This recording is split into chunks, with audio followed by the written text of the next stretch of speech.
families. I grew up, my mom worked 3 shifts usually at restaurants, trying to take care of me and my brother. My dad was a long over-the-road truck driver. He'd drive all the way across country, all the way back. He'd be gone 3-4 days at a time.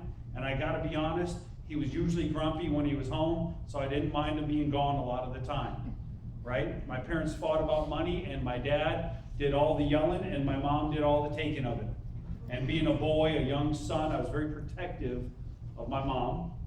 And just like Matt seems, he's so proud of his mom, but you can tell if anyone messed with his mom, they'd have the reckoning come down on him, right? Well, I felt that way. Even with my very own father, he never physically hit my mom, but verbally hit her all the time, if you know what I mean. Beat her self-esteem down, and it was just hard to see growing up. And I wanted more for our family. I wanted to be somebody someday. You know, I went to high school and tried to get good grades and be a student athlete and do all those type of things and hope for a scholarship going off to college, which didn't really happen. I was supposed to go to University of Florida. 1 year in high school, we moved to Florida. Didn't work out, we moved back the next year, but I always wanted to go back there. Had my room booked, I was accepted into the University of Florida, and last minute we couldn't afford it. So I was all ready to go, and then couldn't go off to school. And then I quickly signed up and registered for South Suburban Community College, TCC, whatever you want to call it in the South Suburbs, and that's where I spent my first year. And then I worked part-time and did whatever I did. Went off to college, Illinois State University, and I swear to this day, I do not remember one class. I remember the parties, I remember the fights, I remember the girls, I remember the fraternity house. I do not remember ever going to one class. I graduated, so thank God I did graduate, but honestly, I just went to go. So, and which in our family was a big deal. You graduated. I did go on student loans, so they weren't paying for it, so it wasn't like they had much to say about it. I left with all the debt too when I got out. And like many people, I wanted to get a good job somewhere. I saw the movie Wall Street when I was a kid, and I said, that's what I want. I want to be like Bud Fox maybe, and go be a stockbroker on Wall Street with no experience and no connections. So, you don't really even know where to go. So you do what other people do. You go to job fairs, you make a resume, you hand it out. No one was interested. I couldn't believe how undesirable I was coming out of school. You kind of think I'm a college educated person. I used to play sports, whatever. I just was like anybody else.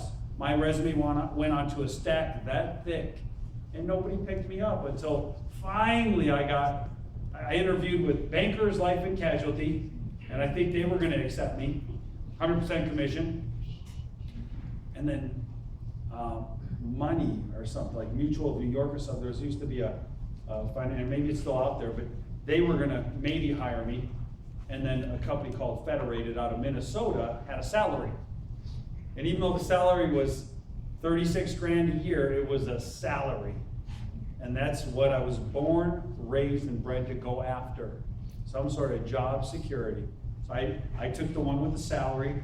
They moved me to Minnesota, which I didn't like the cold weather in Chicago, and I was even in a worse place.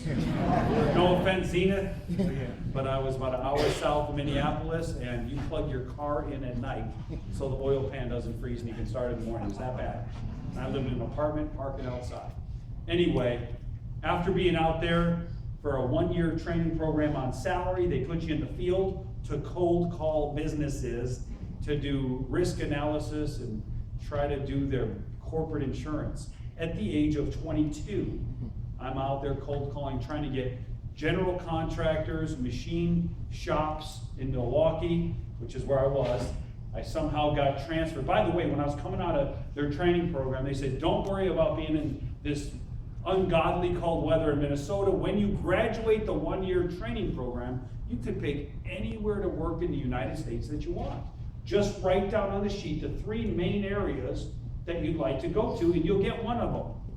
And I said, well, that's fantastic. And I didn't know much. I put California, Texas, and Florida. When you're from Chicago, that seems like a nicer place to go. So I get out, and they put me in Milwaukee, Wisconsin. Sorry, that's all you got open right now. And then, of course, it dawned on me that companies lie to their people. I never thought that was possible.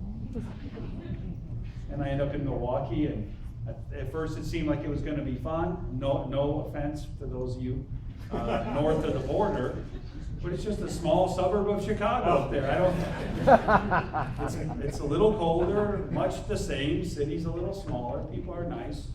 Women drink more beer up there. I mean, there's a lot of key things. The sausage is better because it's just, well, I don't know. It's just, so I'm living in Wisconsin, and I'm there for a year, wearing out shoes. Physically, I had to cold call, and when you do like outside cold calling of businesses, I wore the soles of my shoes out, cold calling. And you had to turn in a list of all the people you called on that day.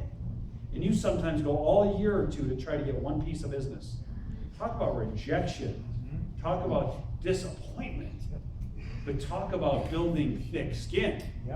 I didn't know why I was doing this, and after my first 6 months, I'm like, this is horrible. I need to find something else.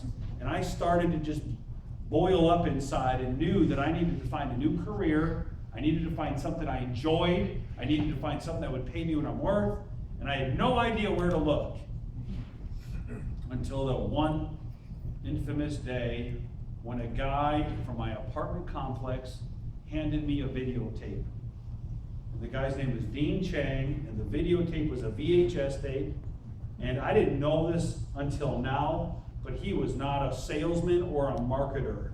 He spoke broken English, he was Chinese, and he was an engineer. Literally, almost, probably the three toughest challenges to be successful in this business. Analytical, and analytical. But he had the courage in that one moment, one time, to hand me a videotape and say, watch this. And I put the videotape in, and I watched the worst video production ever in mankind. But it said some things in the video. See, I strongly believe you can't say the wrong thing to the right person. You never know who you're talking to at any given moment, or what they've been through in their life, or what they're going through, frankly, right now. So that's why you have to take the shotgun approach, because you just never know. And this guy just took a chance, and I didn't look like much anyway, so it wasn't like he needed to be nervous talking to me. He's not talking to me now. He's talking to the broke 24-year-old, lived in the apartment next door, probably had a mullet haircut back then, and was proud of it, which is even worse. And he hands me this videotape and says, watch this. And little did I know that was the decisive moment that was going to change my whole life forever. So he hands me the videotape. It talks about this company. I loved it. The tape was horrible. I loved it still. It was shoddy. It didn't look real. It was low budget, but I loved it. And I said, how do I interview? How do I get in this thing? And he was smart enough to bring me in front of Greg Kapp right away, and he did a little takeaway on me. He said, I don't know if you qualify, don't get too excited. And when you say that to an excited person, that's like the gotcha, right? That hooks you. I was so excited, and then he took it away, which I don't even know if he knew that he took it away. He probably really thought he couldn't get me in unless Greg approved it. So he said, you got to meet with Greg. I don't know if I can even get you in. Then I wanted it 10 times more. He got me in front of Greg. Greg took it away on me for about an hour and then gave me a shot. And just not for nothing, but I don't think most of you take it away at all. I think most of you give it away. Most of you are like, you should really come see the meeting. Please come join me in business. Would you let me do a training appointment on you? Are you kidding me? This thing is so good that you ought to just treat it like a multi-million-dollar opportunity and our financial plan like it's worth $10,000. If you just had more respect for this, other people would react to it differently. Does that make sense? But if you treat it like it's one of those other things, or like what we have to offer is really just beneficial to us, you're going to get the according reaction, which is, Not so interested. Maybe I'll do you a favor. Buy me a drink afterward, or take me out to dinner afterward, or I'll let you come do a financial plan. Are you kidding me? This is way better than that. This thing has made more millionaires than almost every other company I know in America. And it's paid out billions of dollars of benefits to families, and we're still tiptoeing around it and what it can do to people. I really think that it's not the problem with the business, I think it's the approach to it. Anyway, he takes it away on me, I get in the business. And I'll tell you, I was excited. Man, I was so excited. I was in the interview, my leg was bouncing, my knee was hopping. This is it, man. I found the thing. It's finance, it's marketing, it's my chance to, be a Wall Street guy maybe someday. I didn't know what it was, but I was excited about it. And like anyone else who's excited, they get on the phone on their way home and start calling everyone they know. Even though they're usually told not to talk to anyone until they get some training. And on my way home, I called my dad. I really shouldn't have. I called him up, Dad, this is going to be awesome. I'm starting a new company. And here's his response. I went from, I've started my new business. It's awesome. He's like, what is it? Like, that was his response. What is it? And I'm like, well, and I never answered that question in my life. You'd think it'd be easy to answer, right?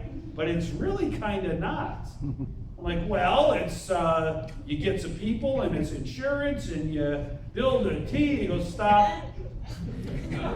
Don't do it. It's a scam. I've seen these things before.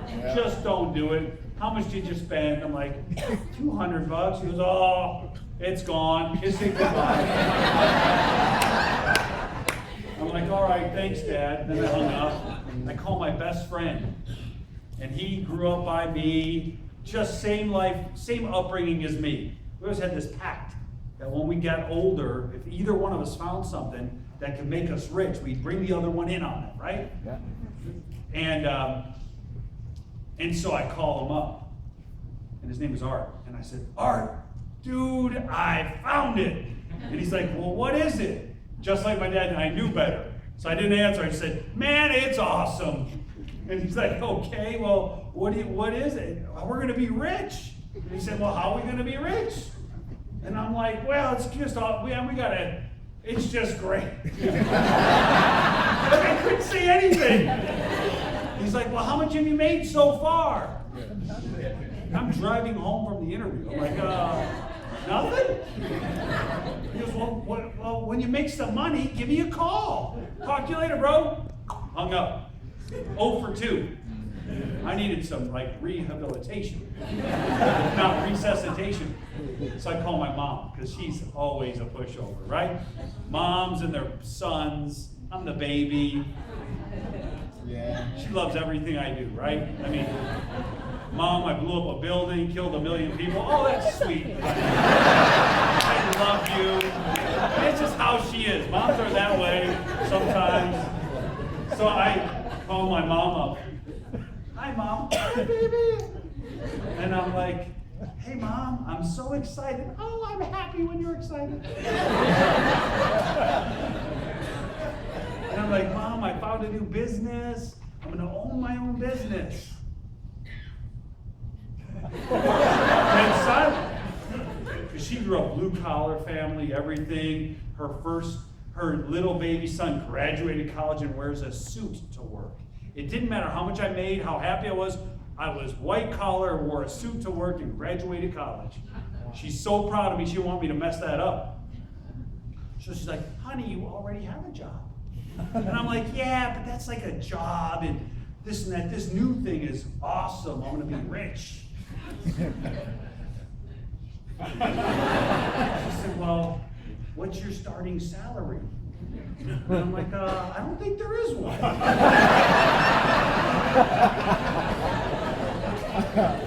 And she said, well, what are your benefits like there? Can I get back to you on that one? She goes, honey, I think you got a really good job. You ought to just keep it. I'm like, all right, Mom, love you, talk to you later. I hung up, I'm ready to quit. I got pinched, and pinched. So I called Greg right away, Greg Cap. I'm like, I gotta call and resign. And you know how it is, right? Someone leaves your office like, man, I'm gonna be rich. They're high-fiving you, and literally, you're gonna call an hour later, So I call him up, I'm like, Greg, it's Jim. And he goes, here's what he said. Who did you talk to? He didn't say, how are you? What's going on? What's up? He said, who did you talk to? And I'm like, well, how do you know I talked to anybody? He goes, I've been around a while. And I'm like, well, I've got some questions for you. He's like, fire away. And I said, well, is this a scam? And he said, if it was a scam, would there be like Aegon and these big companies that are multi-million-dollar companies involved with it? I'm like, probably not. And they said, well, what's my starting salary? Because there are no salaries. That's the good thing. You get to determine what you're worth. The harder you work, the more you make. No one's going to stop you. If you want to make 100,000, you determine that. You want to make 1,000,000, you determine that. I'm like, well, what's the benefit package like? And he's like, you sell benefits. You do 401ks and insurance. You do all that. We don't give it to you. Do it for yourself and others. Oh, well, why haven't I made any money yet? He goes, you just started. I go, I know, but that's what everyone else said, and I didn't have an answer. I'm excited again. I'll see you tomorrow at the meeting. That's how I started. That was like day one, right? So that was day one for me in the business. And then it got, hey, I still went through some struggles too. Being 24 and, I didn't even have nice clothes. And they did all these meetings. I had a job. My job wasn't 9 to 5. It was more like 7 to 6. My whole warm market was Chicago. And I was up living in Waukesha, Wisconsin at the time.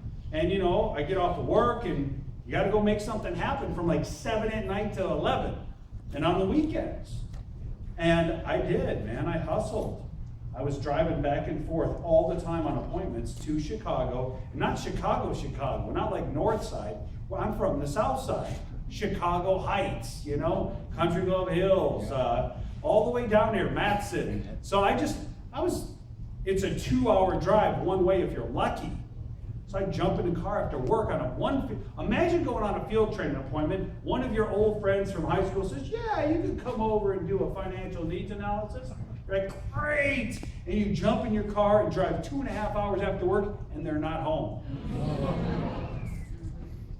You learn to confirm appointments before you go. It doesn't have to happen a lot, and you've learned your lesson, right? So I was doing that for a while and making it happen. And it was tough, but I was so determined because the more I was around this, the uglier my job looked. The more hopeless my job looked. The people weren't exciting. They weren't talking about the future. They weren't talking about changing your life. Heck, the stuff I heard in these type of meetings were things I never heard in my whole life. Forget about college and the books and the degree and all. Man, this was all about things like personal development and being a good person and, the magic of thinking big and thinking yourself to growing rich and stuff like that. I'm like, this is unbelievable. Why doesn't everyone know this stuff? And I did what everyone does. As soon as I learned, I went and told my family and friends what was wrong with them. Have you ever found out that once you get into self-development, everyone else looks screwed up? And you tell them about it, and you think they'd be grateful. Thanks for telling me what's wrong with me. I've been waiting for somebody to shed some light on it. No. They're like, who do you think you are? Get out of here. It wasn't really good for recruiting or selling. I had to learn that lesson, right? If you're going to get real big into personal development, do it for yourself first. Go get developed and get where you need to be, and let your example and your light shine upon other people. Don't start going and telling everyone else what's wrong with them. I made that mistake. So once I had no friends left, I started to build a team. And you know what? I had a list like everybody. I had a top 25, top 100 list. And honestly, I had no success with that list. I don't know why. I guess I wasn't much of a giver in my life. I guess I hadn't done things that were impressive to other people before. So when I said, come on with me, they really, you know, when you ask people to follow and you turn around and no one's there, you get to find out about yourself. It's a hard day. You don't like hearing it. You thought you were all that. You find out you're really not. And you just got to start from scratch. But you got to be okay with it. And I started building new relationships, new friendships, started finding other people that were into personal development. I went to things like Landmark Education, and I went to other Tony Robbins type stuff, and I went to everything I could. Rotary Club, what else did I mean, you name it. I tried all of that stuff and was part of it, and I met great people, and I loved it. I wasn't there in the meetings like this. I was just hungry and a sponge, and I got it all and filled myself. And I loved it. And I met great people there that I ended up building my great business with. And I just continually worked on myself.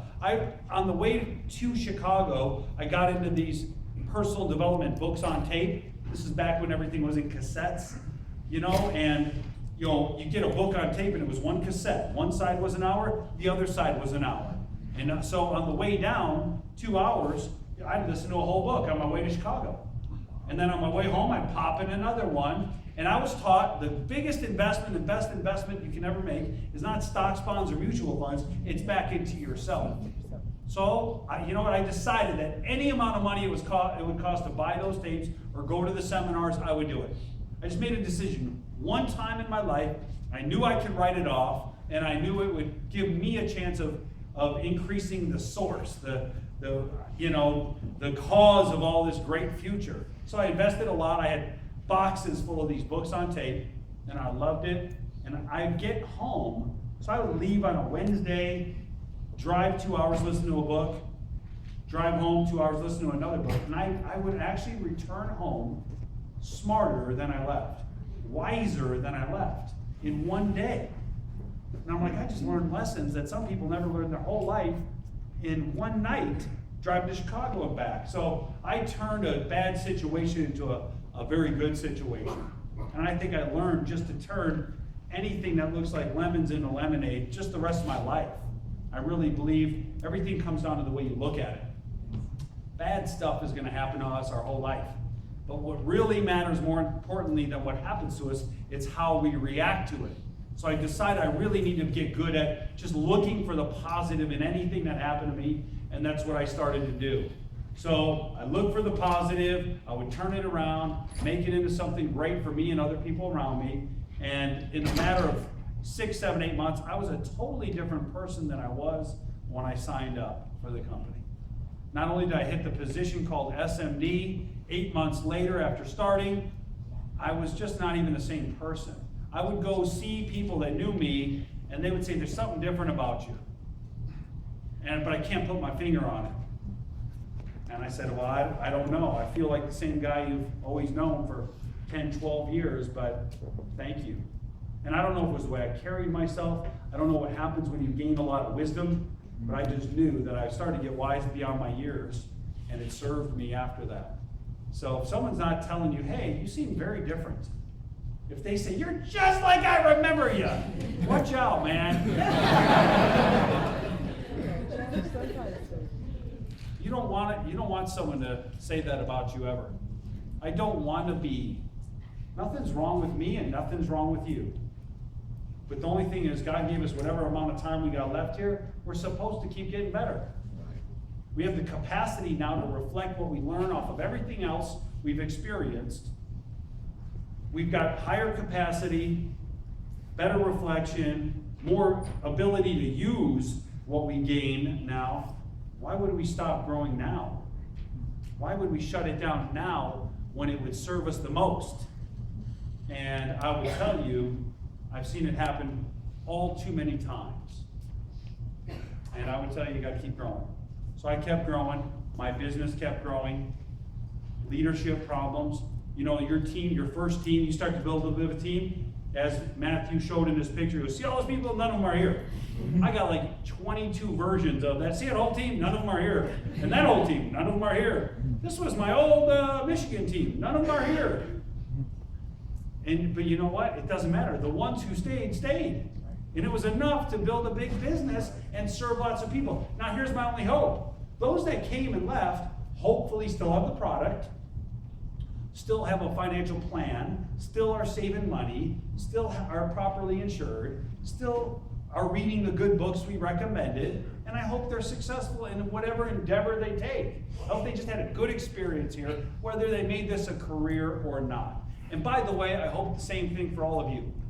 I really would hope all of you become billionaires here. But just in case you don't, if you fade away sort of into inactivity or do something else, just appreciate what you got here. And grab whatever you possibly can as far as wisdom and knowledge. So things have gotten big.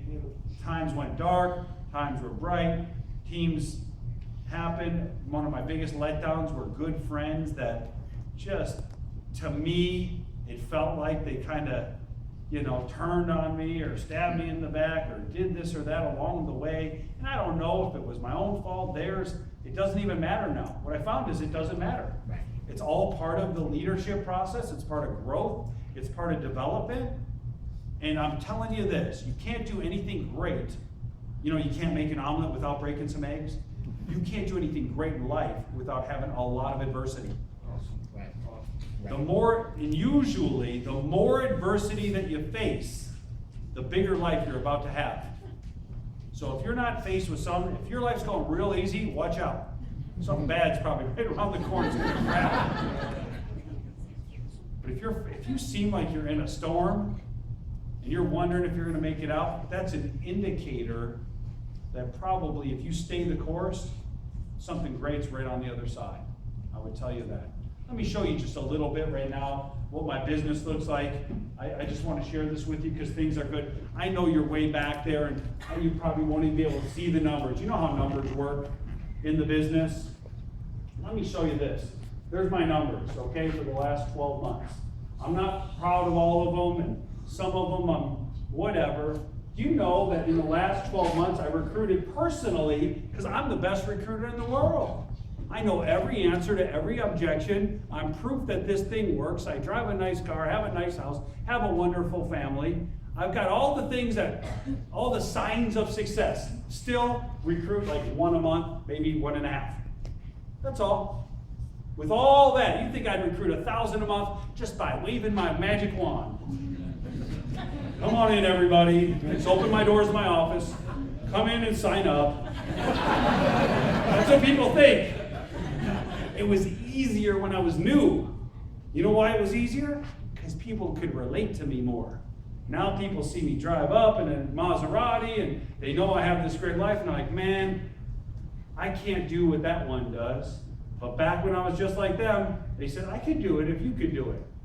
So I just think newer people seem to do better in this category. But even when you're not new anymore, 1 to 2 a month. Sometimes you get 4, and sometimes, unfortunately, you'll do 0. You might even get a month with 6, followed by a month with 1.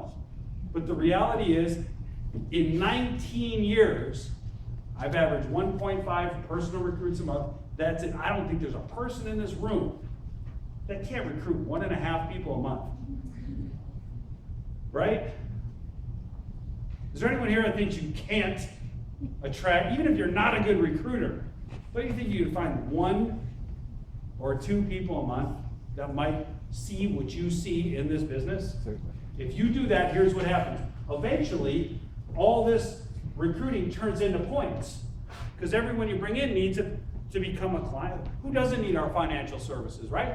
And then they got friends and family, they want to help, and they say, will you come out with me and help me with Uncle so-and-so and Auntie so-and-so? And you're like, sure. And you go out there and you're right, yourself a little bit of business. But then eventually these people want to bring in people and that turns into this number. And sometimes the number's good and sometimes you have a little dip. Look at that, 4, 7 last month. I mean, it just happens. And then you end up doing, 10 to 25 a month, something like that. Last year I averaged 25 to 30 a month. This year we're on 15 to 20. And you do a little bit of production to go along with the recruiting. People go, well, how do you get the points? Well, it comes from here somehow. I I don't want to do it the traditional way. I don't want to buy steak dinners for seniors and try to sell them an annuity. I'm not saying that doesn't work, because a lot of people make it work. I just don't feel like buying steak dinners for strangers, trying to get them to buy something. I think just me coming to them, trying to help, is worth them trusting me with some money. That's all. I don't have to buy my clients. I'll treat them well, but I'm going to treat them well by doing a good job for them, not by kind of buying them. Anyway, not judging, I'm just saying, these recruits turn into production. Eventually, all these people want to build a team too. And then that turns into this number, which is called the super base. And you end up getting a front line of great people that are just hot and cold. Man, you would think once you hit SMD, you know what it takes to get to SMD? SMD, Senior Marketing Director, first serious management position where we take you real seriously. Now we don't take you seriously as a person now, but in this business, you go from being a question mark to an exclamation point at SMD. You're still a flight risk, really. We're going to take a bond out on you until you hit SMD. But when you hit SMD, we believe. And you know, if you just keep doing the very minimum it took to get there, which is 25,000 points a month and about 10 recruits, you know you'll make 150 to 200 a year just by doing the minimum it took to get there. But you know what I found out?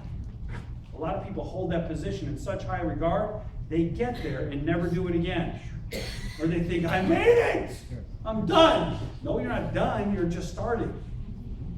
But a lot of people act like they're done, and very quickly their business goes, woo!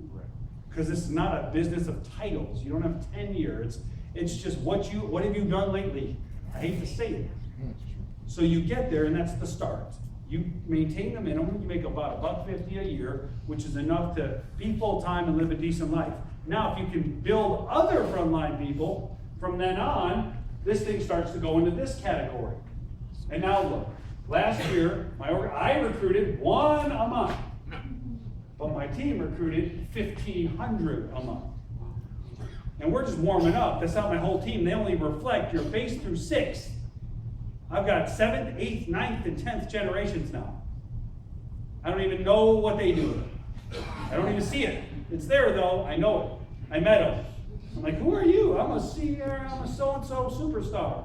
I'm like, well, who brought you in so-and-so? Well, who brought? All the way up to someone who's like number 6 to me. I'm like, wow, this thing's getting out of hand. Even the stuff that they can measure, 41 million, but that's not 40. For you that are new here, my business pays 41 million in commissions a year to my people. I don't have a $41 million a year revenue business. If you're in a car business and you sell $41 million of cars, well, there's a big cost to that. If you paid 41 million in car commission to your people, well, that's how big my business is. A lot different, you understand? Right. Some people in real estate, any real estate people? I sold $40 million of homes last year. Well, that's different than getting 40 million of commission, right? Like this is net profits in my business.